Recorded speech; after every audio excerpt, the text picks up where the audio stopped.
So I was saying to Kat, I'm like, if we get a letter in the mail, I'm going to have to figure out where we're going to go because it certainly isn't to the front line. On you come. That much. Come over here, brother. There's room in the cabin. Come over here. We've got chickens. We grow our own veg. You know, so yeah, you're welcome over here. Well, I haven't heard any Canadian politicians. I haven't heard the Liberal Party talk about conscription here. Have you, TJ?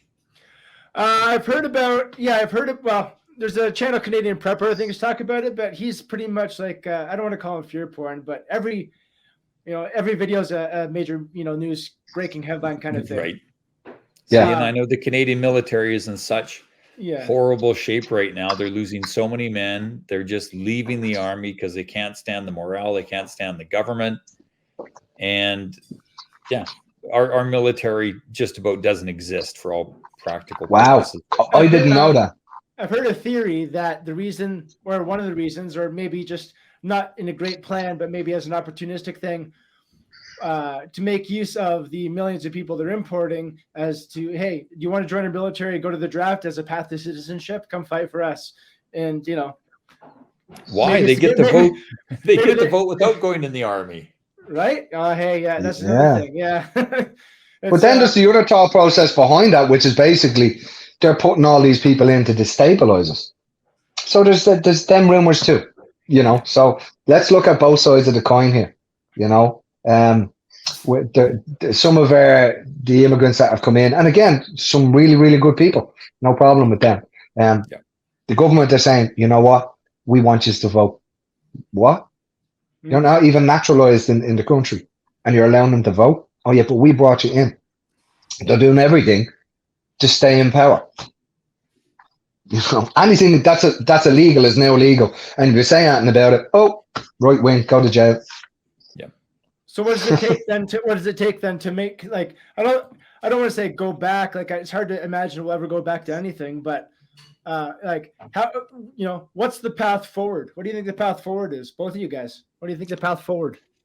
I think number one, and this is a big point, I think we have forgotten what's important, and we've forgotten what it means to be a human being, and we no longer dream of what kind of world we want to live in, and we just take what the government is telling us. We get too busy trying to fill up our bank accounts so we can pay our taxes on time and not go to jail for hate speech.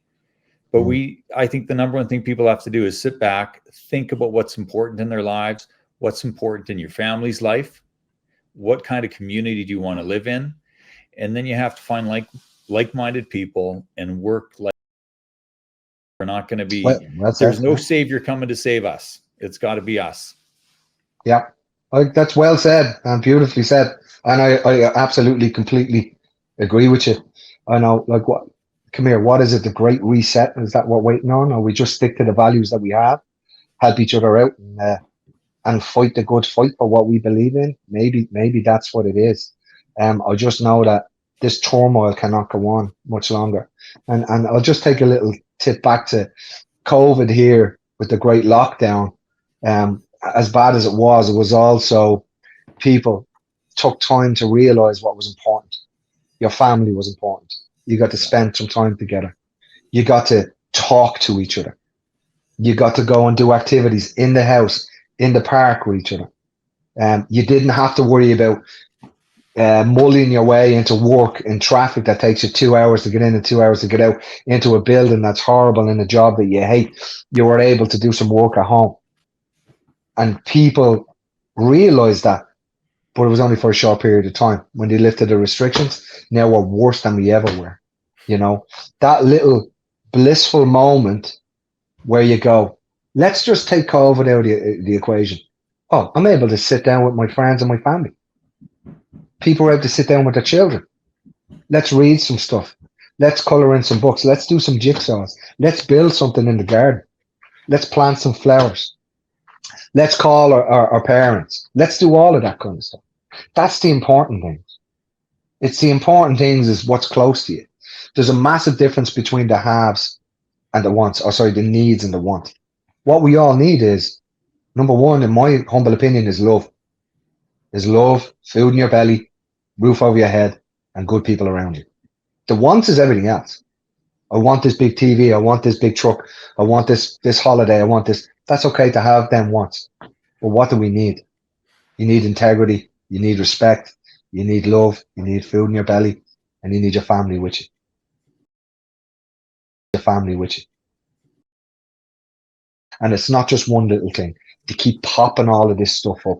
When we start to deal with one issue, to throw another issue at it. If it's not UFOs, it's the war in Ukraine. If it's not the war in Ukraine, it's the impending war with Russia. It's, oh my God, it's nuclear this and nuclear that. If it's not that, it's we all need to have electric cars. Oh, now we all need to have 15-minute cities. Oh, now we all need to have 15-minute cities. It's all of this stuff. Now it's transgender. It's sexualizing children. It's all of this stuff. It's one thing after another, after another, after another. So you can either bury your head in the sand or you can do it. It's as simple as that for me.